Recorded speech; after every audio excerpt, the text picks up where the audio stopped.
This is a placeholder song until we replace the old song. This is a placeholder song for Is This Anything?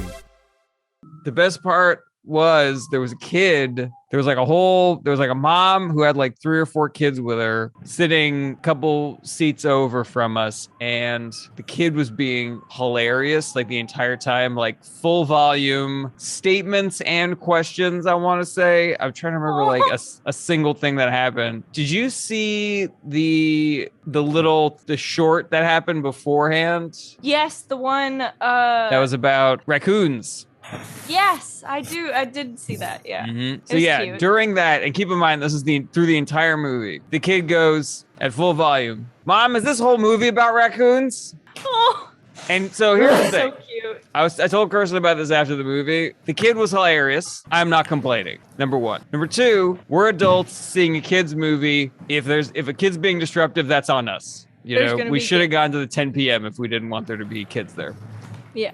But I was a little bit like, shouldn't the mom try to silence the kid? Because these kids were, like I said, the entire movie. I wish that was my house. Things like that, in Encanto. The moment that I came in is such a, if I wanted you to just like, hey, quick, pretend like I'm telling the end of a funny story. So the kid says, "Mom, is the whole movie going to be raccoons?" But I loved Encanto, and I teared up at the end because it that sort of community is very similar to the community I grew up around in New Mexico, and so I was like, "Oh my God, I'm moving soon, Encanto!" But it's just like the community that I had back in New Mexico, and I'll never have again. No. But then you read the headlines about someone else getting stabbed in New Mexico, and you're like, yeah, it's not that great. That was my favorite part of Encanto, when there's just like a person walking down the street with like a basket, and then they get stabbed, and they just keep on singing. I love, Jarret, your going to the kids' movie, being like, I get it, it's a kids' movie. Maybe when you're still being critical, you're like, well, no, shouldn't the parents be whatever? I'm curious. This is Have you ever tried to shut up? Jarret in a Chuck E. Cheese. He's just like, Rob. Some people the entire point of the disclaimer was that I didn't look like that. But you still, but it's the opposite. Trying to silence them. When have you ever tried to silence an adult, let alone a kid? I'm just saying, I'm surprised the mom didn't do anything. She wasn't like, shh, people are trying to watch the movie like that. The kid would just be like, could our house do that? And the mom was like, no. Yeah, I mean, it's like, I wish my house did that. None of your siblings have kids, right? No, none of my siblings have kids. Yeah, you just have to see. You have to know a person before they have kids and then see them defeated after they have kids to truly understand what happens to human beings after they have children. But also, I'm not coming to this from a place of judgment. I wasn't like, that woman should have done this. I was asking, like, shouldn't that woman have been doing this? Am I crazy? The answer is probably if she didn't, then she shouldn't have. Like, whatever she knew that you don't is that if she says anything like, you guys need to be quiet, they're going to start crying, and then she's going to ruin a bigger part of the movie, and then she's going to have to go home, and then she's going to have wasted her money. And now she's like, I just have 2 hours of kind of silence, and I need that. That's how I That's totally fair. I'm learning. Again, she didn't ruin my movie. I would probably be in a totally different. She also didn't ruin my movie. Again, the kid was hilarious. Just great statements and questions throughout the film. I don't know the level of how for kids is this movie? I would say on a scale of 1 to 10. Is it like The Avengers, or is it like I don't know, How to Train a Dinosaur to Fart or whatever the fuck? What the fuck? I don't know. So which one in the spectrum on a scale of 1 to 10, with 1 being The Avengers and 10 being, Peppa Pig, I would put this movie at like a 6 or a 7. Leedy, you saw it too. What do you think? Yeah. Okay. It has concepts that a small child won't get, whereas like Finding Nemo, you're like, oh, he wants to find a kid. But with this one, you're like, so some of them get powers and this one has this power. Yeah, there are a lot of characters to explain a lot to of them follow. to Leedy. Yeah. I think I get it now, though. But you got Nemo perfectly. Yeah, she was great in Nemo. First try. He was great in Nemo. So brave. She did such a Even when the Such a shark good came. Oh no, a shark! No, it's a friendly shark. They don't eat fish. Rob, that is a perfect impression of the kid that was sitting next to me in Encanto. Oh no, a shark. Okay, he's a friendly shark now. So my thought process being, because I literally went through this in my head, I said, you know what? Maybe Jarrett's right. There should be like a movie that's just for kids. And then I was like, wait, but they already do that. And Jarret went to it with his fucking adult fiance like a moron. I was like, they already Which, did that. again, I have prefaced every part of the story with, it's a kid's movie. I went there during the day. I'm not complaining. The kid was hilarious. I'm actually I'm praising the kid. I'm praising the mom for not shutting the kid up because the kid was the best part of the movie. That's I true. think the problem here is that Rob was like, I will solve this problem in the past for you. And you're like, there's no problem. And you can't do that. I don't think that's my issue. My issue is Jarret classically will kind of does a thing where he says, I understand why I'm wrong, but aren't I right? That's what I think is happening. And I could. You know what? That's fair. That's fair. If we're looking at my pattern of behavior, the way that I deal with things, that does feel very on brand. I think that should be the name of your album. What? Based on I understand a that I'm pattern wrong, but aren't I right? It's amazing. I thought you were doing the long one. Like, based on my pattern of behavior, I can understand that's funny. how this is very on brand. So let me just give you guys a quick update on the past on top of the other update. 48 hours. That was a conversation that I was having with Leedy that I did not expect to be, but now we just had too much fun with it that's going in the episode. Yeah. Jarret, before you do that, though, Yes. what's going on with you, Jarret? Ooh. God.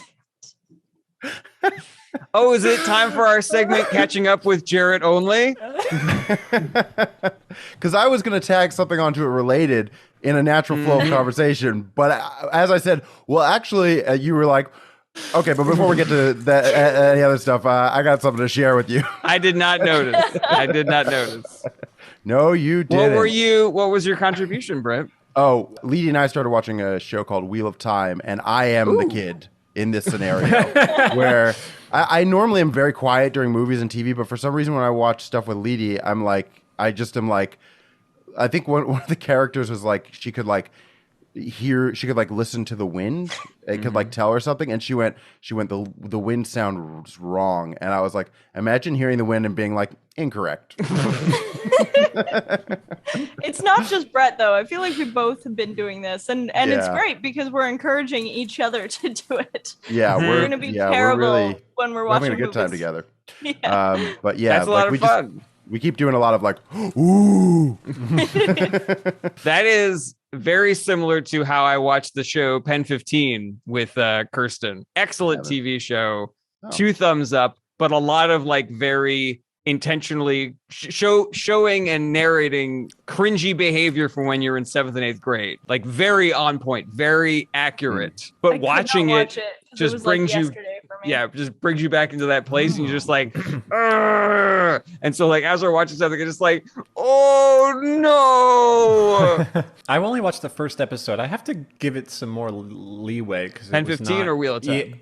Pen 15, because it was not like grabbing me in the way that it I feel like grabbed you other always people. have to give the first episode, assuming it's the pilot, some break, because you're like, that's the episode where they checked all the boxes for the network executive. Do you know what one of the boxes that you need to check if you want to have a pilot on HBO? Sex. Yeah, That's right. It's got to have In sex in the first like, 5 or 10 20 pages. minutes? 5-10 pages. Yeah, I think you told me that though, Jarret. I think that's the reason I know that. Rob, did I tell you that also? Or did you find that out independently? Or did you hear it from me and then you researched it extensively and discovered that it was true? Also a good possibility. I think the true story here is I've heard it before in writing circles, and I heard it from you twice. That's what I think Nice. happened. So I'm repetitive also. Excellent. We are just really getting into all the the crevices of Jarret Berenstein today on this episode. I like the idea that you're just like this weird pervert who's like trying to horn that into any conversation. You're like, you know what you have to do in order to get a pilot at HBO is in the first 10 or 15 5 minutes, 5 pages of sex. Bit of a big news here. Jessica is pregnant, everybody. Oh my God, that's so great. But you guys had to have sex for that to happen. Did you know that if you want a pilot on HBO, you got to put sex in it? So that could have been a pilot, you getting here. I've actually heard it like in different contexts enough now where now I'm starting to not believe it. Do you know what I mean? Ooh, now it's too tipping much. into the pile in your brain. Well, if I'm aware of it, HBO execs are now aware of it, and so thus they must be thinking, is this, should we keep doing it this way? Are we getting a bad rap for this? Or maybe tides have shifted. I don't know.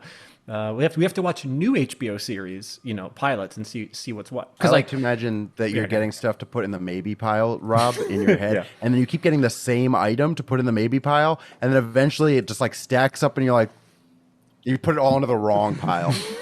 You're like, no, get out of here. Well, because that tracks for other things like Bitcoin. Once you hear like the guy at work talking about Bitcoin, you're like, probably time to sell. I think right. I think it's over now. And then, sure enough, it tanks, and then no one talks about Bitcoin again, and everyone's just whatever. And then you're like, I think it's time to buy Bitcoin again. I think this is a great instinct because it's sort of the way that propaganda works, where they just repeat the same thing over and over again until you believe it. Rob has a natural filter for propaganda, but unfortunately that's also the way that facts work, Rob. So how many times do you need to hear that Everest is the tallest mountain in the world? It can't be that tall. It just can't be that tall, Jarret. Nope. Don't buy it. What about Fuji? Do not buy it. Kilimanjaro? Huh? Really? You ever thought about K2? He's just unspooling like a giant measuring tape. He's like, where are you going this weekend, Rob? Nowhere. Doesn't matter. Don't talk to me. Everest is still growing, actually. A few centimeters a year. Ooh, you're the third person who's told me that. Was it your geology professor? Was that the first one? Actually, the first person was that kid in the movie theater. He just yelled that fact out in the middle of it. Everest is still growing, everybody.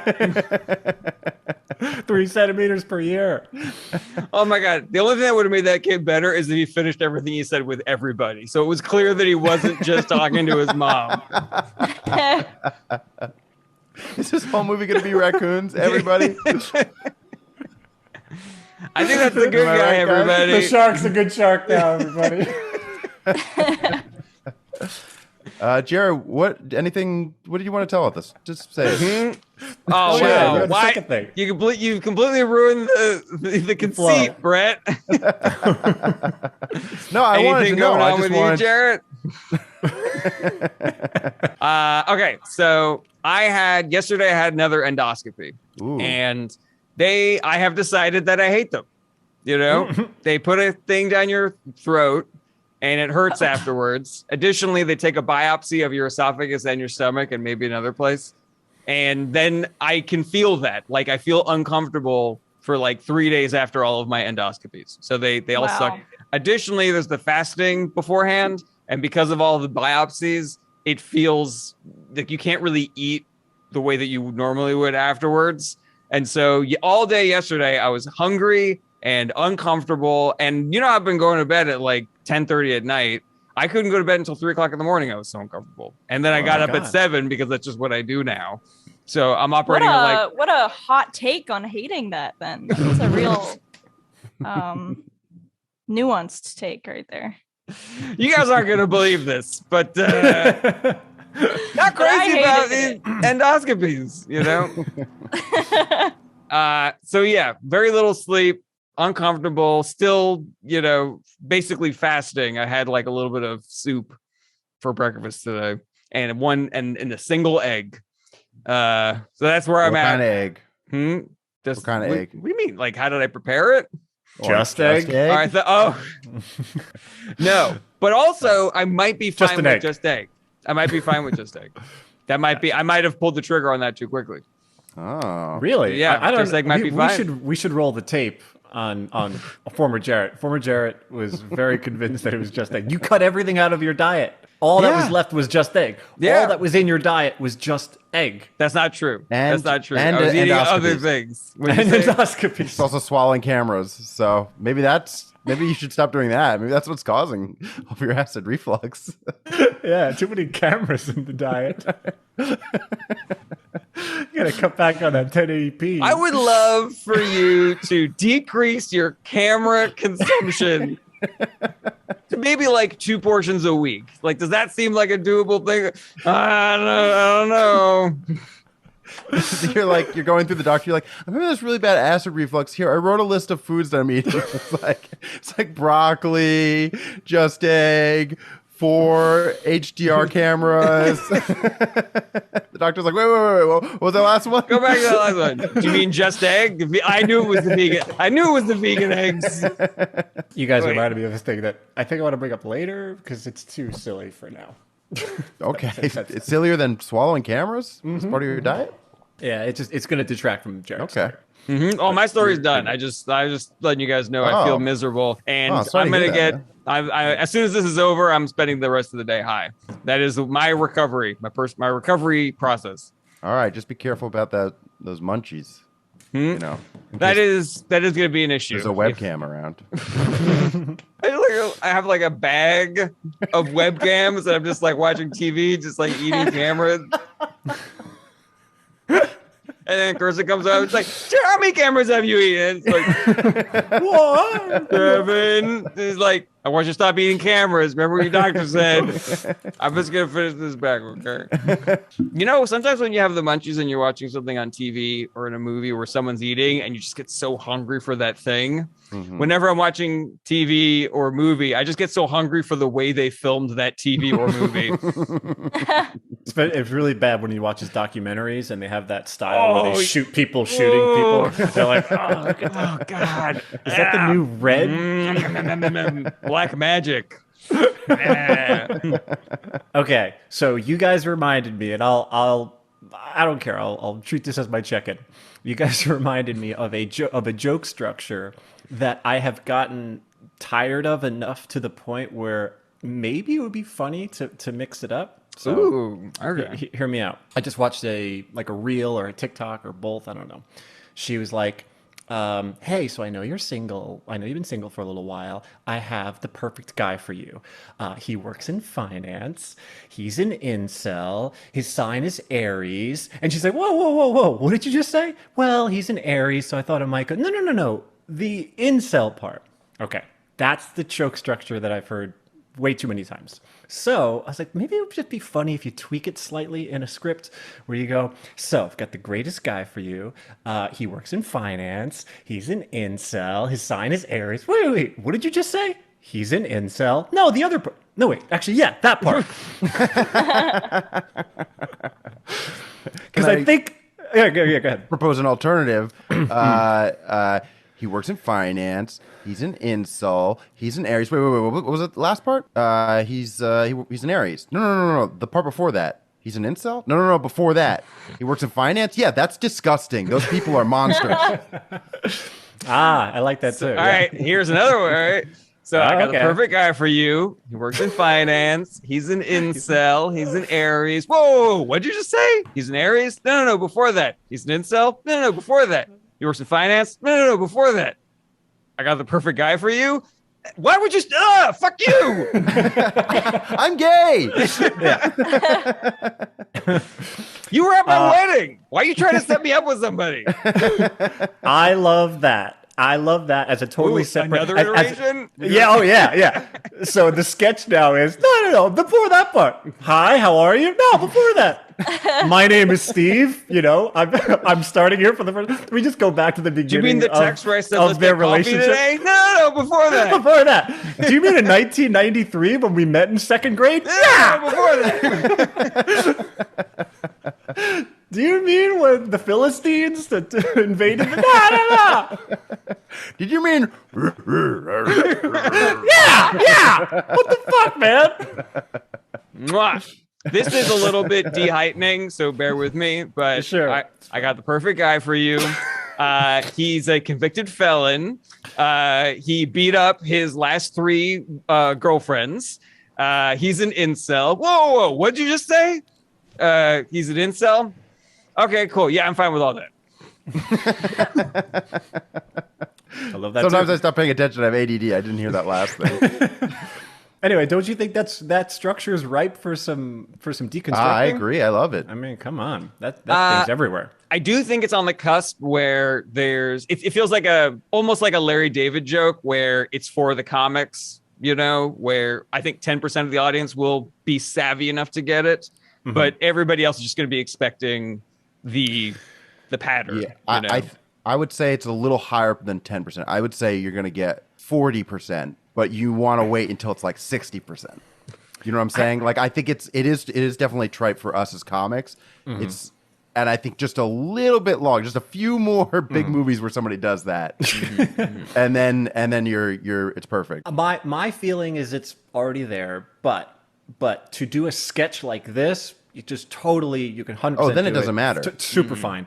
If you were to just slip it into a script as a complete throwaway into like an episode of something like 30 Rock or more recently something like Dave or some other kind of comedy where they're just they kind of play with that shit a little bit, like 100% throw it in, but don't lean on it. Just do it and then move on. Instead of just doing the thing. It feels like a prestige comedy joke couched in an already good show with character. It's not leaning on any of it. Yeah. But if I'm somebody who's never, let's say I haven't watched a lot of comedies, or I don't pick up on it, maybe I've heard it before, but I don't remember. And I'm watching that. As long as you start with the initial structure, I'm going to laugh at that first one too. Anybody who knows it is like, oh yeah, I've seen this before. Yeah. But the first person's going to laugh at it, and then they'll probably enjoy the rest of it too. That's my understanding. I the structure is so obvious that like people are just like, yep, oh cool, and they'll like the first part, and then for those little people who may be a little tired of it, they'll just be like, that's so funny. I thought they were doing the tropey thing. I like to say that to anybody. Every time I read something and it kind of goes a standard route, my feedback usually is like, but you're the writer. You can do literally whatever you want. Like, we don't have to just like revert back to like, and then he does this and obviously she does that. I'm like, or not. We could just, do whatever you want. Make up new things, especially cliches and tropes. Mm-hmm. Yeah, but I mean, I think the reason you see stuff like that is because a hack does well in front of a person in charge, because a person in charge goes, this worked before, I want to see it again. And they're not interested in anybody who is going to be a disruptor. Right. And so I think that's the reason we see that. I think there are probably a lot more people like us who are like, ugh, we cringe where we hear that same joke over and over again.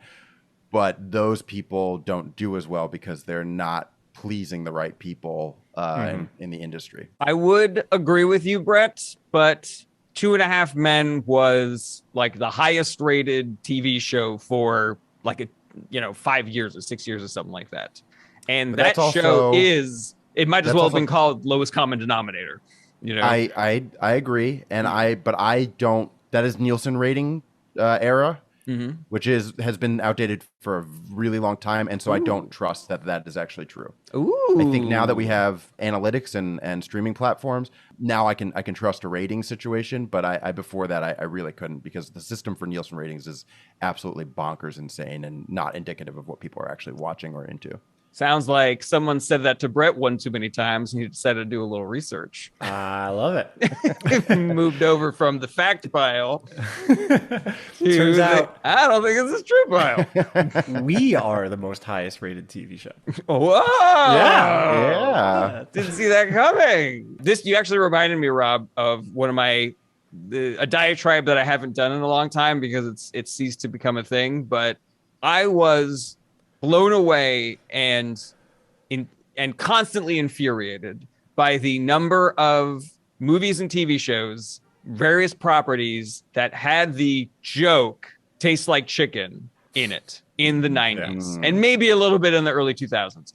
And the reason why this was so infuriating was because, number one, it's not a joke. It's just saying tastes like chicken. It's like a reference to every other time someone said tastes like chicken in the past. And number two, because it was such a lowest common denominator, this is a joke that everybody likes, it was in like every trailer for a comedy, as if to say, let's put our best foot forward. Yeah. We got to put the taste like chicken joke in the trailer. So, and because I saw a lot of movies growing up, it was like every single weekend I was seeing some new fucking dumb movie where some character would go, tastes like chicken, and just it really got my goat. Did you, when you saw The Matrix and there's that line where Mouse goes like, he's talking about like, you know, we're just programmed, all these flavors are programmed by machines, maybe they got some stuff wrong, maybe that's why so many things taste like chicken. Did you love that line? No, I'm serious. I thought it was 1999.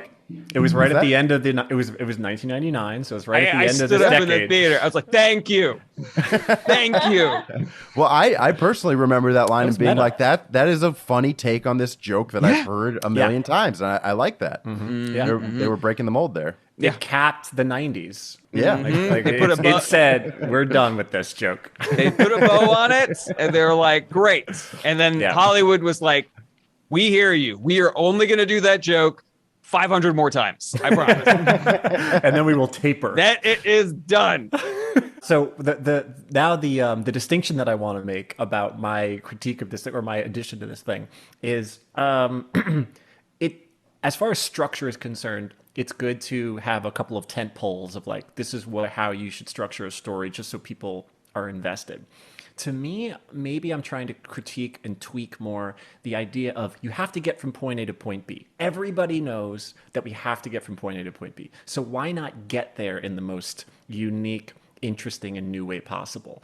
It's not a matter of we're at home, we have to get to the job. Of course we have to, but how we get there could be interesting. And it's those little interstitial details that I feel like writers often just kind of fall back onto, like, just banter, banal conversation, or just various ways in which we can get to the next part that we're trying to get to. And I'm like, those are opportunities to really tweak your voice and make something unique and new. And it doesn't even have to interrupt the flow of the thing that you're trying to make. So yeah, maybe that's more of a better distinction. 100% agree. And I think it's a great instinct to try to cultivate when you are a writer. I remember writing a pilot, writing a spec script, and there being a joke in there that I just sort of like, I was like, oh, okay. And then there's that joke, and then going on. And then I think, after like doing a couple of edits on it, I was like, wait a minute, why am I putting this really rote nonsense joke in here? I didn't even realize that it was a placeholder in my brain where I was like, why would I put this? This isn't me, This is just from a pile of jokes that I see in sitcoms. I decided to shove it in here, Right. Yeah. And we've lost both Brett and Leedy. Man, we really should have gotten to the joke portion faster. We really should have. Oh, man. I didn't realize how little patience they had for our bullshit. I just imagining them talking about this episode, like, all right, we gotta do this episode. I swear to God, if fucking Jarret and Rob start getting into it again, I'm just gonna walk away. Is it over? It's very close. We spent some time setting up these sound blocking curtains, and we forgot to close them because Leedy is set up in the noisy part of the apartment. So I think that fire truck was probably coming by, and I was like, hey, you gotta close the curtain. I guess I probably should have just messaged her. Well, that worked out great. It was a funny bit. I liked it. Yeah, it was good. I enjoyed it because it gave us time to go talk shit about Jarret and Rob. Yeah, that's true. I was like, hey, can you close the curtains? And also, this is so fucking boring. That's my favorite part about being in a relationship is that you don't even have to say so fucking boring. If you're both experiencing something, you just look at each other like, and it's just like, I don't know. Leedy and I are so silly that if she went like, I would just probably be like, like I wouldn't get what she's doing at all. That's so true. And she'd look over at some other guy and be like, she's like, yeah. Brett's like, Brett like picks up a cat and he's like, wow. She's like, same page. All right. Anything else for the catch up? Are you guys ready to start working on some jokes? I'm ready to work on some jokes. I moved to a new city. Yeah. We get it. Leedy. Leedy, where are you right now, Leedy? I wish I had yes anded you, Rob. That was way funnier. Shut up, Leedy. All right, jokes. Why don't you tilt your camera? Is it easy to tilt your camera up? Tilt the camera up and show them where you are. Yeah. Ooh. That's where I am. Ooh, you're at Picture 13th of- century Castle Druck. Yep. Yeah. I'm in For Castle me. Druck right now. I have moved into Brett's apartment. Yeah. And I'm in Moved Jersey into our City. apartment. I keep doing this. Leedy will be like, "Do you have milk?" And I'm like, "We have milk." Your bedroom, and then he's like, our bedroom. Like, right. Still my comb. My comb. But yeah, that's it. Sorry, I just wanted to shout that. Go That's a do delight. jokes. Are you excited? You're in New Jersey. You could be the only person in the world who's ever been excited about being in New Jersey. Oh no, I offended Brett. Ah, boy. I mean, you joke, but like, it's such a great part of New Jersey. Oh yeah, that no. it's- Brett lives in an incredible part of the state. Mhm. Yeah, And New Jersey's it's- also just great. I think only people just shit on it because they have nothing to say. Yeah. Yeah, this is the second time in this episode I've been called out for making rote jokes, and I gotta tell you guys, it's accurate. All right. Hey, now that was a nice twist. Yeah, that was subverting expectations. See, I've learned. We've done like 72 episodes of the show. I'm finally learning how to be funny. I would have never expected that from a guy from Pennsylvania. I'm not from Pennsylvania. I grew up in Oh, Los your mom Angeles. lives in Pennsylvania, Los Angeles. Even Fuck more. you, my mom lives in Pennsylvania. Sorry. It just sounded like well. such a burn. It's like, oh, I forgot your mom lives in Pennsylvania. I feel Dude, like if, LA if has anybody way says your mom, it doesn't matter the context at all. It still always a little bit sounds like a burn. Yeah. Like, I'm so sorry to hear about your mom's passing. You're like, oh, fuck you, dude. But that's great. Are you all moved in, Leedy? pretty much. I mean, I have some like, extra things to do, but I'm pretty much moved in and I'm really excited. Hey. No, it's been nonstop since she moved in that we've been like rearranging stuff. We haven't really had a lot of time to breathe. We got things mostly settled, but we weren't sure how to figure out the bed situation. We ended up we tried a queen bed that we have and it was really uncomfortable. So then we took the full bed that I have and it was just like we were exhausted and we had already done a bunch of things. She came in pretty late and then we just ended up just like putting the full mattress on top of the queen mattress on top of the bed frame. And we were like, I had to get her a chair in case she had to get down in the middle of the night to go to the bathroom because we were so high up.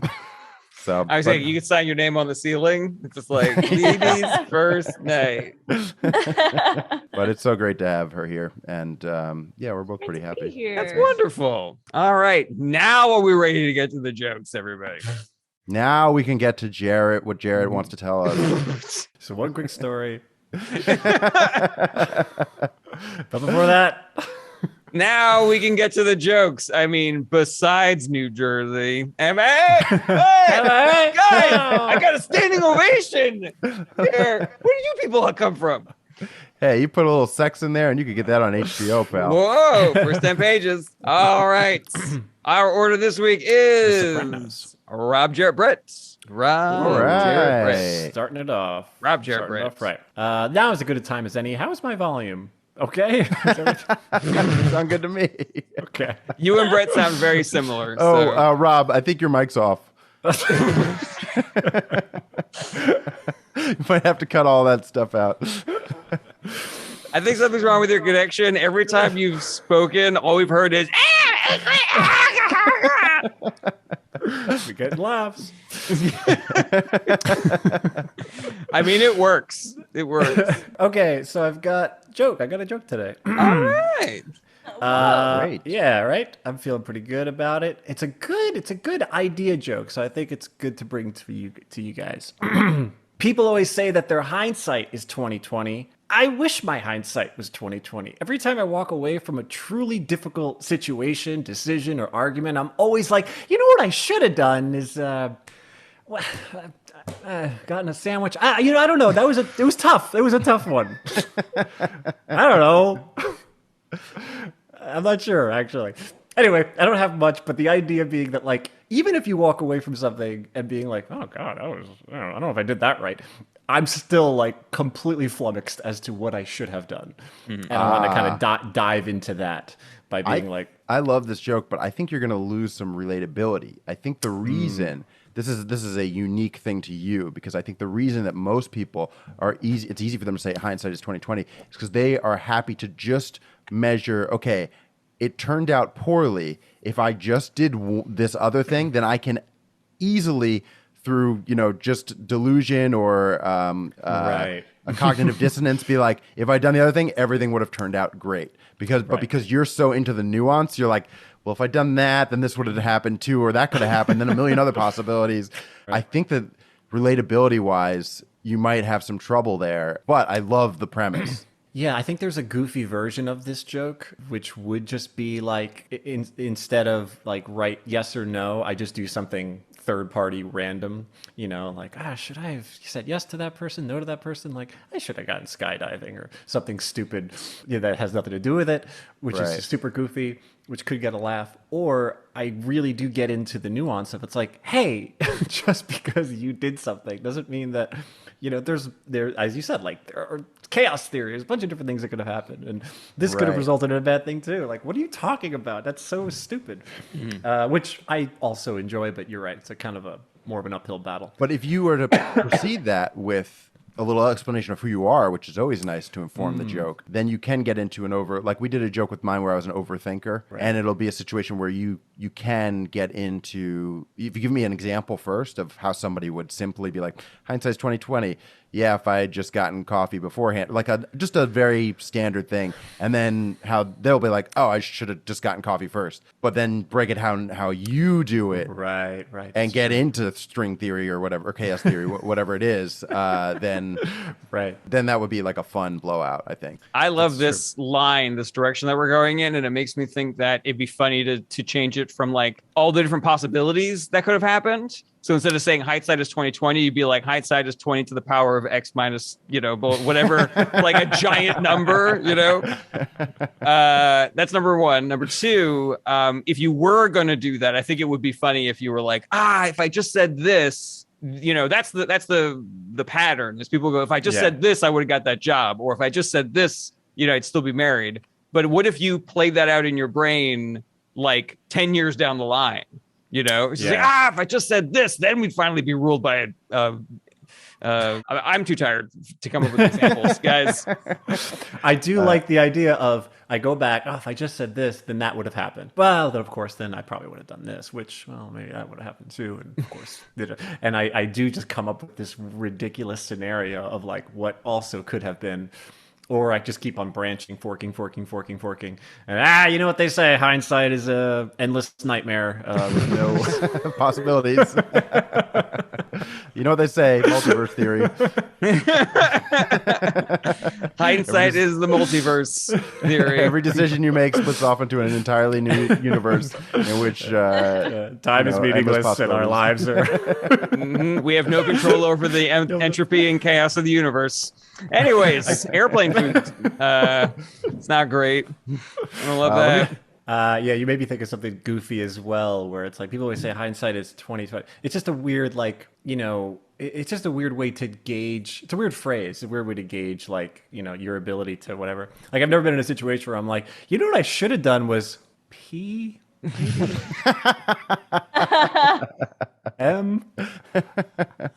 don't know what I should have done. Well, no, that's when you go to the hindsight eye doctor. All right, I'm gonna put up a list of things you should have done. Now cover one eye and tell me. Your therapist is really your hindsight eye doctor, ophthalmologist. All right, cover one eye and tell me what you see. Law school. Yeah, you should have gone to law school. Yeah. Oh wow, look at that. Yeah, you're right. I love the hindsight optometrist. That's great. Better, worse? Oh God, my childhood's so much worse. And my future's so much better. Hindsight, This is you. optometrist. This is you cheating on your wife, and this is you not cheating on your wife. This is you cheating on your wife. This is you not cheating on your wife. Which one's better? I can't see the difference. I can tell you which one feels better in the moment. You go back in 2 weeks. It's so much better. Why did I do that? I totally see it now. Face is hurting early in this week's episode. Also, your joints, your my insides. esophagus, and I'm hungry. All right. Anything else for Rob's bit, everybody? Super fun, No. guys. Thank you. But I love it. And, Excellent. Great meaty premise, and I'm excited to see what you do with it. Excellent premise. I'm going to cut this part out. This is not the joke that I asked you guys if you had heard it. Here's my bit. I'm a feminist, but I do believe it's possible to be sexist against men. That's just the definition of the word sexism: prejudice, stereotyping, or discrimination, typically against women on the basis of sex. Typically against women, not exclusively against women. So yeah, it is possible to be sexist against men, but it's also possible to not care. Like to hear about sexism against men and be like, that's fine. Like if men are ever the victims of sexism, maybe there's like a female only screening of Woman to Woman or something. It's fine to be like, that's okay. Guys, just use one of your other kinds of privilege instead. Like there's other things you can do. Sexism against men kind of feels like you're being told that you're not allowed to use nickels anymore. Like it's okay. There's many other forms of currency. You're acting like credit cards aren't a thing. All right, that's what I got. Wait, I'm sorry. So we're cutting this out? No, this is the joke part. I said I asked you guys in the chat if you guys had heard, if I'd done this one joke before. Oh, I see. And I didn't want to be reading this joke and you guys be like, this isn't about when you got pulled over. I still don't understand what we're cutting out. I just wanted to cut out the part where I said, the joke I'm about to tell is not the joke that I said I was going to tell on today's episode. Okay. And this whole this time part. I'm like, why are we doing this? I could barely focus on the joke because I was like, why is he pitching a joke that we're going to cut out? Sorry. I'm sorry. No. I guess we just cut out this whole thing and then I'll do the joke again. What do you guys think? I would love to hear the joke again. If you guys want to great. just move on, that would be Pretend like I wanna- And now I want to keep all of this. Because this was all just a delight. All right. So future Jarret, Pretending that hindsight's 2020. Hindsight's 2020. Should I leave it in? Should I not leave it in? All right, that's my bit. I like it. I would like for you to say that the privilege to not be affected by sexism is one of your privileges. So to use it. You know, anytime somebody, makes a female Ghostbusters, just be like, and then say something that's an advantage of men. Like, well, at least I can go to a gas station at 2 in the morning and not worry about getting raped. So, you know what? I'm just not going to tweet about this.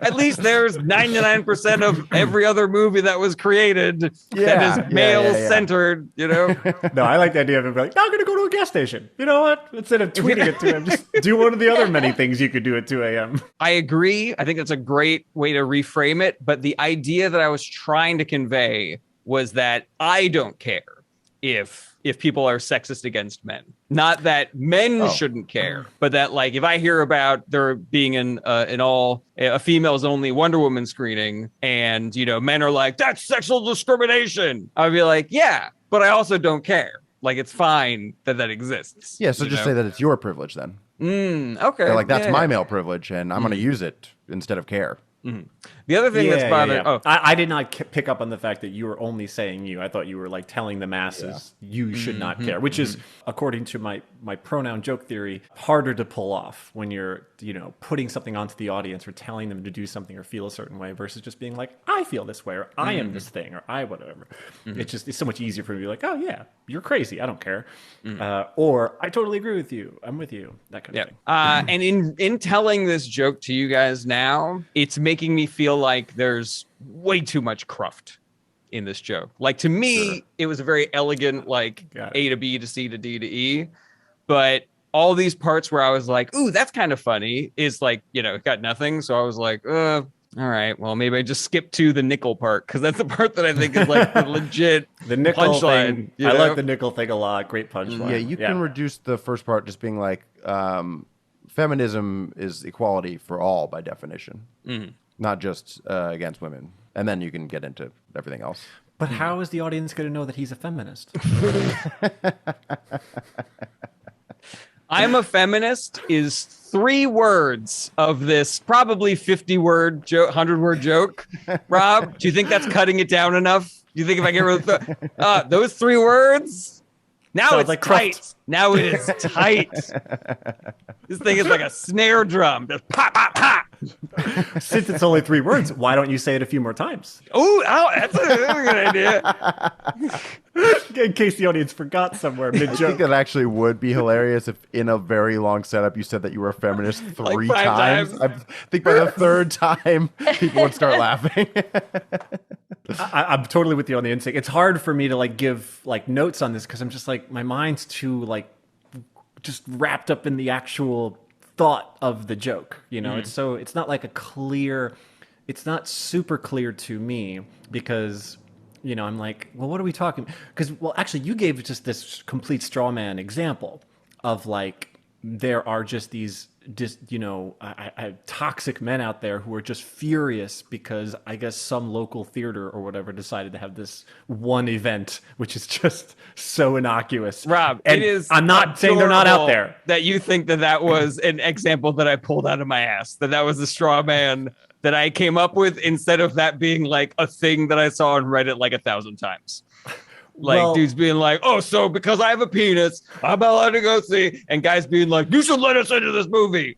You know, I wish that was I wish I made that up. I'm not saying it was not made up. I'm just saying that you know that little flashpoint thing and whoever that like agitates it is just I don't know. It's almost like it's to the level of like I can also not care about that. You know what I mean? Like, it's so I don't even know what my argument is. Like, just as much as they are being like, "This is crazy," and you could be like, "I don't care if it's." I'm like, I don't even care about the whole debacle because I'm like, all that's noise. You have like 1,000 guys, men out there who are just the worst, who are already they're on Reddit. Let's start with that, and then they're typing into a comment thread about some shit. I don't know. It's so crazy. I think I know maybe where the tension is coming is that there is an example of a very damaging moment for a man or men where sexism was the reason why X, Y, or Z happened. And I'm not even just saying that to defend men and men rights stuff, but I'm saying it more to be like, is this even an example of sexism against men? Or is this just defined as sexism against men by this crazy lot of men? Because to me, I'm like, that doesn't even qualify as sexist. This is just a fun night for people, you know? But I'm also personally, which is why I was keeping going back and forth in my head, like maybe Brett was, but I'm also personally in favor of there just being fun men nights, events and things as well. I'm like, if men want to do things, like they can have men groups and women can have women groups and black people can have black groups. And well, I guess white people have to just let everybody in. Your objection, Rob, that there is the possibility that this might be not a great moral joke, like it doesn't have a good morality to it, is giving me a lot of pause. You know, like, am I cool with saying the first part of this joke now, just to get to the part where I say nickel? It's very general. Just because if you say like, I don't care if anyone's sexist against men. I've heard of people who were sexually assaulted because they were a man and someone saw it happening, but they were like, but that's a man. Like, you know, he's fine. If it was a woman, I'd stop it, but whatever. Like, you know, 100%. they're dangerous. It's dangerous to blanket say it's all fine because I mean you won't get raped other places. You might get raped here, but like, oh well. So it's just a bit dangerous. I'm thinking about cutting out my joke. Like, that's how bad I feel about the morality of the first part, you know? There's a thing that I think, what's her name? J.K. Rowling just stepped in again because I think in Scotland, police are saying, hey, look, if you identify as a woman and you commit a crime, like we're going to put it down as you're a woman. Like that's how we're going to see things, which I think the headline was like, because some trans woman raped a guy or raped a girl. Sorry. A trans woman raped a cis woman, we'll say. And they're like, well, we're going to put it in as a woman. And then J.K. Rowling was like, oh, the penised individual who raped you was a woman. Okay. And that was her thing. And it's getting pretty deep now where I'm like, I'm for it. And me, I'm just like, yeah, put some stats on the women. Like, let's get those rapes up for women. Because I just want to even things out a little bit. That's where we need that. Guys, we need that. So the numbers are really bad in our favor. This episode is going to be a catch-up and then the end, then the outro. What I'm trying to say is if there are trans women out there in the closet committing rapes, that's going on us. That's going on our ticker. So we need to get them out of the closet into their woman bodies so we get the right stats. This all stays. It's all a very roundabout way of saying trans rights, I guess. Exactly. Everyone's equal. See, the second part of the argument is always what drives me crazy. Is sometimes people will they'll do something wrong, and they're wrong. There are bad and good gay people. There are good and bad trans people. Like we need to get liberals need to get over that hurdle, and then be like, okay, now we're there. You know what I'm saying? Yeah, like, my sister is trans and also a piece of shit. Neither of these are the same. Also, I'm so glad she's never going to watch this. Oh, that's great. I can got that part out, Leedy, of course. No, leave it in. Leave It's it in? true. Oh, that was I could tell that she wanted to say. Oh that. yeah. All that, nothing gets cut. 100% right. Rob, when they're asking him if he wants his child to be circumcised, all of it, none of this gets cut. All of it. Long story short, I feel really bad about this joke now, even though it was the least offensive thing that was said during my segment. Oh no. I think that, the only way that I can now see the structure working is if I make it about the dumb versions of sexism that men have gotten pissed off about, like the Ghostbusters thing or the all-woman screening of Wonder Woman thing. Yeah, I like that version, and then doing it as a me thing, like I will just do this. I'll use this privilege. I really like the comparison of instead of doing this, I'll just do this and then say one of your privileges. I think that's a great structure, and I really like that joke. I don't think you should feel bad about it. Well, I feel bad about, isn't it funny that we can just people can be sexist against men and we can just not care about it because it's not a big deal, because men have other privileges that they can fall back on. And in discussing this with you guys and thinking there probably are really bad examples of that also that I shouldn't be cavalier about, that I shouldn't be just all a blanket. It doesn't matter if you're sexist against men kind of a thing. I still fall back to the same thing that maybe I'm just not a crazy men's rights activist dude, but what you're saying does not register to me as sexism. Even in the slightest. What, the Wonder Woman thing? Yeah. It's technically sexism. If you're saying you're not allowed to come to this movie because you're a man, that's technically sexism. I don't know. I'm not sure if I even, you know what I mean? But I think that's the whole point, is that it isn't sexist against men, really. Or having an all-female Ghostbusters rubric is not an attack on men.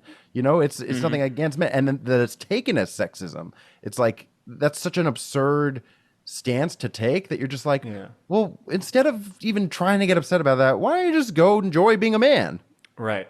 And that's even with the looser definition. If you take more of this tighter sort of, what's it called? Educational, the way racism has many different kind of meanings, one of which being it's a power structure thing. So thus in that power system, you can't have reverse racism, etc. versus a more colloquially used version of racism of if you are judging someone or thinking some race is better, then you are being racist towards XYZ. I think some people also make that delineation for sexism as well, to be some people are of the mind of you cannot be sexist towards men because the power structure is whatever. Even with the looser definition of saying, well, anytime that you are treating someone negatively, poorly, whatever, basing something on the idea of sex, then you're whatever. It doesn't seem so exclusionary to have a ladies' night thing. I guess it's so weird. Well, yeah, but what we're discussing here is not whether or not it's okay; it's whether or not it's technically sexism. And it's so funny that you guys have brought this up because this was the entire inspiration for this joke. I was thinking about a conversation I had with somebody where I was like, is it racist to be racist against a white person? Is it sexist to be sexist against this man? And the person I was talking to was like, no, you have to have a power dynamic of the offense coming from the powerful to the powerless. And I was saying that, well, technically, the definition is just being prejudiced against somebody based on their sex or, or their race. And they were like, no, it has to do with the power dynamic. And so then I was like, okay, well, maybe it's funny if I have this like very dogmatic Rob Ryan-esque, won't back down on the technical definition of it, but I show my feminism by saying, but I also think that if you are sexist against men, then it's okay. This I love. I love this. I had this argument back when I was 18 years old in college with somebody, and it was like they were in college too, first year. They're just getting like loaded up with liberal thoughts and ideas from their professors. Classic indoctrination, left wing. Yes, we know. Yeah, I read Breitbart. I know exactly what college campuses are like. You do not need to tell me. But yeah, first year, and they are like having this rage debate with me about this very topic. It was on the topic of racism specifically, and I was just like, okay. And I was just taking the position of like, there are two definitions. You are learning a like race-based definition that is kind of like espoused in educational settings in universities. That's fine. I'm saying there is just a colloquial, commonly used definition that does not include that, and it's okay. Maybe we should have two different words. I like the term institutional racism. That's something I like going by. But the common, other thing, it needs to go, because there's a big world out there. Japanese, Chinese, Indians, Pakistanis, like we can't not be able to use the word. God damn it. You're right. That was a half-court callback there. Oh my God. Boy, did you nail it. Oh my God. So perfect. Wow. It's so funny. Before you guys got here, I was telling Leedy the episode I'm editing right now is a little too short. Like it's like 45 minutes, and we are not going to have a problem with this one, this episode. Not at all. And as much as I'm enjoying this discussion, we really should move on, I think. Wait, can I add one thing? Yes, Yeah, the woman wants to say something. Go, Brett. No, Leedy needs to talk. Her thing was go Brett. So what I want to say, no, go ahead, Leedy. Can I just say one thing? My boyfriend wants to talk. I did cut you off though, if you want to go. No. We spoke at the same time. Go ahead. It's Go. okay if you cut a man off, as I was saying. It's not even, I know for a fact that we spoke at the same time because it's not even a Zoom delay. I can hear you in the next room. Well, I was just going to further add to Rob's point because my mom spent a couple of years in Senegal learning to play a certain type of drum called a djembe. And when I was talking to her about this, because my teacher asked us the same question in class, I went home and I asked my mom, like, can you be racist against a white woman or a white person? And she was like, well, speaking as someone who got beat up a bit in Senegal, maybe. Well, that has to do with the power dynamic. Exactly. Like so she's not powerful in Senegal the way that a white person would be powerful in America. Exactly. That was just further evidence for Rob's if you're like point. Irish versus English or something, like there might not be clear, or in India and Pakistan, there might not be clear, like what's the power dynamic there? Or is it just I hate you, you hate me? No, there's super racism in the UK against Wales, against Irish people, Scottish people. So I'm just saying sometimes the power dynamic isn't the only thing at play. So I just leave the possibility open to have these other definitions, but I'm not excluding the idea that in our current time, in our current place, there's something else afoot. It's just that, we argue about these things even though we don't even agree on terms, and that just drives me nuts. I'm like, let's just agree on what we're talking about before we move on. You know what I just thought of is one of those punching bag machines that measures how hard you punch it, but if you score really low, it goes, hey, on the upside, you can't be racist. You just don't have any power. I'm sorry. You can't be sexist and racist. It's impossible. Is that your bit this week, Brett? I'm curious, would it fix the problem for both you and Jarret to have an actual example of sexism for men? So if you were to say something about male disposability and that only men go to war or something like that. Would that solve the problem? Or sexual harassment claims against men aren't taken seriously, things like that. You know, I think might skirt all those kind of like touchy subjects for people. Is I loved when you got into there was a third party who was arguing this thing. So when you say, hey, look, sexism is defined by if you just put those words into your friend's mouth, then you can just have the debate with your friend. My friend was saying, hey, sexism, whatever, blah, blah, blah, blah, and you go, all right, that might be true, but doesn't mean I have to care about it. And then you can still have your so retort. your friend got upset. There's a the female only Wonder Woman movie. That's sexism against men. You're leaving people out just because of their sex. That's sexism. And you're like, oh, well, you know what I do is just, make more money than a woman, but I don't want to get to that point because I have issues with wage gap. Yes, and the thigh gap too. It drives me nuts. There's no wage gap. There should be more thigh gap. Ladies. I'm gonna really Edward Scissorhands this segment, everybody. Ooh, one more thing to cut out. All right, great. So on the topic of sexism, I like the labeling because men, we need to know statistics, and this is something that I think is true. Men, right?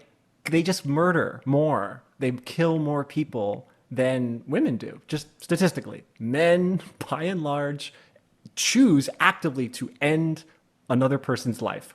Unless we count abortion, because then it's like dead even. It's pretty much neck and neck.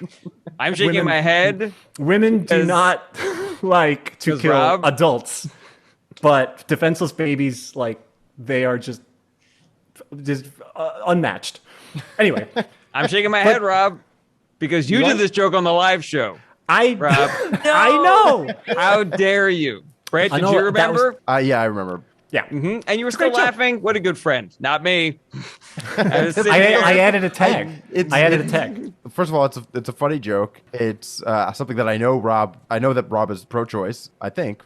I know that Rob is pro-choice. Then I read his face. I'm like, right? No, I was getting nervous. But also just the fact that Rob is doing this intentionally because we're cutting so much stuff out, and he can't stop poking you because you're getting agitated. So you can't resist the cookie jar. Well, I know we did it a lot, but this is recorded for all history, so I want to make sure it's on a real episode. Yeah. That might stay in. I think I think everything should stay in. I don't know. I haven't seen a problematic thing yet. Rob being asked how sex work. Everything should stay in. Everything should stay in. Don't cut my baby's penis. Everything here should stay in. I'm pro-choice. I think that a woman should have a choice whether to keep her baby or go to hell. I am pro-choice. I think a woman should have the choice whether to keep her baby or murder it. As violently as she wants. All right. Great joke, Jarret. Great tangents, everybody. Whoever's editing this. Wildly liberal, by the way. For anyone who even questioned it for a second. I have the most liberal views. Put me up against anybody. Not Jarrett's wokeness. I don't have a racist bone in my body. That's what you sound like, Rob. I'll abort your baby for you. Everybody always tells me I'm the most liberal reach person right in there is. And squish it up. All my best friends are liberals. Digging your own grave here, Rob. It doesn't matter how much you declare that you are a liberal, because Jarrett's going to cut it out. Hey guys, it'd be funny. Cut out all the needling that Rob has been doing just for fun, and then leave him going, by the way, I am such a liberal. He's doing it for no reason. This whole episode is going to be Jarret going, I'm a feminist, and Rob going, I'm a liberal. Next up, we got Brett Drug. Before we get to that, patreon.com/ITAPod. You guys got to join the Patreon. If you like this, if you're like, this episode's not long enough, I need more content, join the Patreon. We got exclusive episodes, the high writing challenges, story time, the sleepover. We got the 10-year reunion just got uploaded. A lot of cool tiers. Support the show, patreon.com/ITAPod. And next up, we got Drug. All right. Sometimes I'll think to myself, what is the dumbest thought I could possibly have right now? And then I say it out loud as seriously as I can. It's a risky move because if people understand that it's a joke, they laugh really hard. But if they don't laugh, I find out that they genuinely think I'm an idiot. When I was watching the Super Bowl a few years ago, there was a halftime show with Justin Timberlake, and he did like a big dance performance on the stage. Then he walked off the stage into this like nightclub setting, like in the middle of the halftime show, and he kept singing and dancing. And there was a woman like in the club, and she was like against the wall, and he started like dancing and singing with her, and she started dancing along. And I said out loud, I went, "Wow, can you believe that woman just went along with it?" And both my sister-in-law and my sister turned around and went, "I think she's part of it." That is so silly. I love that. Excellent. I love it. 2 thoughts on this. Number 1, I think that you should say first part of the joke and then the example and then the part about everybody just thinks, oh, now I know that you guys all thought I was an idiot this whole time. Great at it. That's number 1. Number 2, I think you need a shorter example because Justin Timberlake's story is super funny, but I'm sure you have examples in your life that would be easier with like a lot less cruft, you know? Right. I think, and this is a little bit of what Jarrett's point is, I would take almost the entirety of the beginning and move it over to the end. And here's my reasoning is I do think that the example is a little long, but it's not unentertaining. And so if I wasn't already cued into what the end of the story is supposed to be, you know, you're basically saying, I'm going to pull a rabbit out of my hat. And then 5 minutes later, you pull a rabbit out of your hat. But like, I would just be like, oh, cool. Like I was with my, who are the 2 people, sister and my sister and my sister-in-law. I was with my sister and sister-in-law. Now I'm just listening to a story. I'm engaged. Oh, it was right. It was Super Bowl. It was Thanksgiving, or no, it's Super Bowl, right? So it was February, whatever. Sitting down, and then halftime show happens. Justin Timberlake, you know, and we can be engaged because we don't know where it's going. And then this thing happens, and then I say this thing, and then they're like, I think it was part of it. And then if you kind of unravel why that's weird. You know, like sometimes also I was thinking of a shorter version of just saying sometimes I think the funniest thing to say is just the dumbest thing I can think of. Might compact that, and then all the other stuff. It's just a thought. But I like it. I like everything about it because you're right. It's super relatable for a comic who likes to say dumb things just to kind of shake things up a bit. Yeah, I know, Rob. I know this is relatable for you because I know you will absolutely say the dumbest thing possible, and then. Do you think we have? I'll go through the process of being like, that was a joke, guys. But Rob will just be like, well, that person thinks I'm an idiot now, and that's even funnier. I have a lot of people in my life, and I'm like, I don't know what you think of me because I've just never corrected myself. Theater. In reality, my brother was there too, and he laughed. And then my sisters both turned and said, I think he's part of it. And then I turned to my brother and I was like, thank you. My response to that would have been, oh, part of it. That's clever. That way it's always going to work out. Okay. Yeah. Just hey, what does this do? Start chewing on my fist. Oh yeah, I do love Rob you explaining that like we all haven't been on tour with you and we have weeks and weeks of examples of you doing that exact same thing. House managers, bookers, just thinking you're a fucking moron. Some stories I've told on this show. Remember when we passed by the miniature boat in that one theater? I just said that a couple minutes ago. And you did? Oh, I didn't hear. I'm so sorry. You should have told them that I had to speak. Oh shit. The SS Chevalier, whatever it was. This theater used to be a boat. So I agree with what Rob just said about the potential structure. Like, I do think it could be funny. I like the idea of like setup, story, everybody. That's when I discovered that they thought I was an idiot. But I also think it's funny to do the sleight of hand of just telling the story and then having the coda being, this is why I told the story. That I think both could work really well. Yeah, I'm torn. I like both formats, and they both seem like they would work better than the way that I have it now, for sure. Try them both. But yeah, I'll have to try. I think I'm leaning towards Jarrett's yours more, just because I'll be trying this out for the first time. Mm-hmm. I'm going to be nervous in that lead up of like, am I just telling this story? Like if them turning around and saying, yeah, I think he's part of it.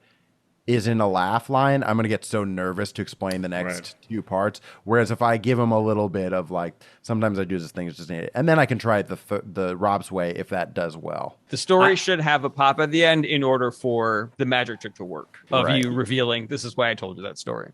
Do you know what I like about this too? And I would love it if you could say these words out loud in some way, which is that like, this is your sister.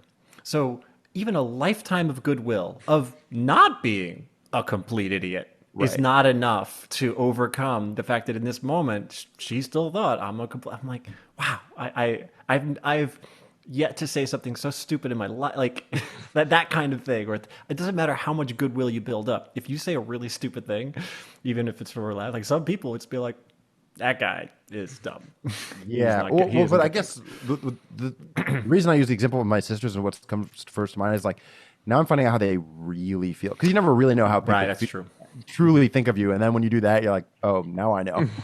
You're reminding me of when I was working at a restaurant once. It was a part of my life where if people were just saying things that were obviously true as though it was new information, it really got under my skin. Like, we were hanging out in this, we're eating family meal, we're just getting ready to do our shifts, and somebody, I forget even what the conversation was about, and someone was just like, what happened to the Native Americans in this country is an abomination.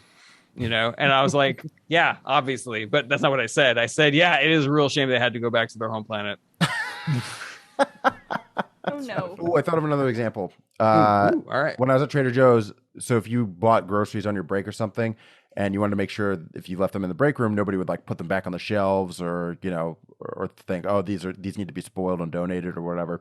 You would just make sure you wrote your name on your paper Trader Joe's bag. And some girl, Jocelyn, she wrote her name on each side of the bag. Inside the bag, she wrote her name like 4 times on every side. It just said Jocelyn all over it. And I looked at it at the other girl in the break room, and I went, do you know whose bag this is? And she's like, I think it's Jocelyn's. And I was like, thank you. Awesome.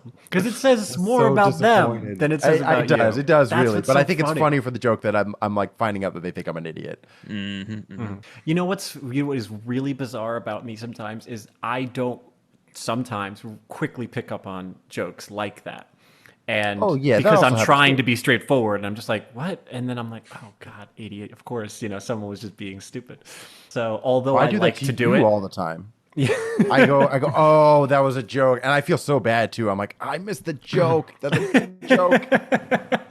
It's okay. Because I'm always trying to calibrate my own behavior just so like, I don't want people to be in that zone of like not knowing. Because that's like more like a prank. And I don't really want to prank somebody. I just want it to be funny. I want us to enjoy this together. So yeah, it's funny that when it happens to me, I'm like, of course. Yeah. Yeah. Actually, I think it happens with both of you guys a lot. Yeah?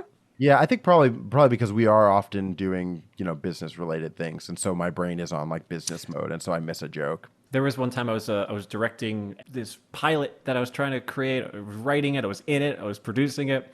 Way too much stress. And I'm sitting there and I'm just like focused on this one thing. And my friend Dave, who was like also like starring in this, he comes to me and he says something akin to, it was definitely a joke. He's not serious. He's just trying to lighten the mood. And I'm just like, what are you saying? What are you talking about? What? He's like, total joke. Not even remotely true. I'm sorry. I'm like, okay, just don't do that. I'm like, I'm not in that space right now. I need facts. Yeah. That's also not reading the room, though. You could tell when somebody has producer stress, let alone writer, actor, producer, director, editor stress. I was like, I need my jokes very clean cut. No. I want you to tell HR we got a joke coming down the pike. I'll put it in the calendar. All right. Thanks, guys. Thanks for the notes. Great edits. I think it's time for Leedy to do a thing. What is she gonna do? Is it gonna be pottery? Is it gonna be something else? No, it's gonna be some drawings.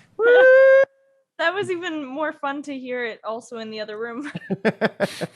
So first up, I have one I didn't finish, but this is Brett's face trying to figure out, where is it? Trying to figure out whose bag it could possibly be. That is exactly the face I was making too. Excellent. All right, on to some drawings. First up, I have "Shut Up, Kid." That's Jarret as a father. I don't remember what this is in reference to. When was he smacking people? Oh, this This is is the the movie theater. Encanto conversation. The kid This who is wouldn't the- stop talking. Oh, Yeah. geez. And I was like, that shouldn't forever the ago. parrot do something about this? Yeah, that's what Jarret was subtly asking was, I know that, it's a movie for kids, but shouldn't that mother have hit her kid? Yeah, smack him Yeah, right in the face. little smack. Then I've got, I've kind of got the munchies.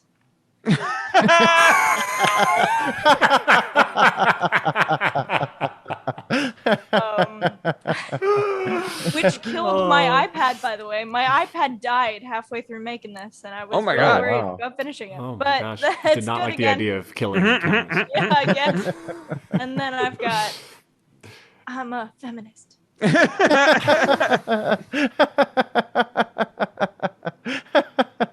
And I'm sorry if you're cutting that part out, and now there's a drawing. No, that'll be No, it. that's Oh, it. it's got to all stay.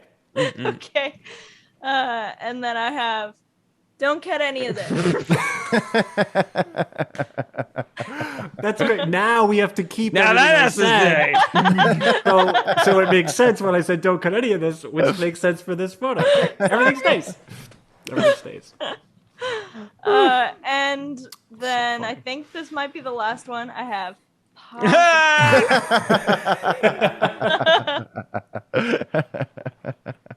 Is that the last one? Oh, it's not the last one. I have one Oh, more. yeah. Bonus drawing. That's great. I'm a raging liberal. No wage gap, only fat gap. And that Did I say that? That doesn't sound like something a liberal says. I know, right? you can find me on all the In my socials apartment. under Leedy Corbin in Brett's apartment. Yeah. And Our I know this apartment. won't come out in time, but tonight I'm doing origin stories. It's Rachel Gallagher and Chris Bowers' podcast, and it will be recorded on their Patreon. So if you want to be one of their patrons, you can watch it. But otherwise, you missed You it. want to see Leedy Corbin's origin story episode, then you got to join the Patreon for origin stories. Yep. Leedy, Yeah. you should probably be streaming by the time this comes out. So check out yeah. Leedy's Twitch. Yeah, my Twitch is Twitch TV/Leedy Art. And check out our Twitch too. Yeah, our Yeah, Twitch should when be- we get I mean, on both there. Twitches should be up and streaming by then. So Yeah. Yeah. Leedy, do you have something that you'd like to say about the end of this episode? Outro goes here. Thanks so much for watching. Check back every Monday for new episodes, or you can listen wherever you enjoy podcasts. If you want to help support the show, tell your friends how much you like Is This Anything? Or get involved, like an episode, share, comment, subscribe. If you want more Is This Anything, you got to join our Patreon at patreon.com/ITAPod. We have a ton of awesome exclusive content on there, and you can join for as little as $1 a month. Check out the links in the description, and hopefully we'll see you next week.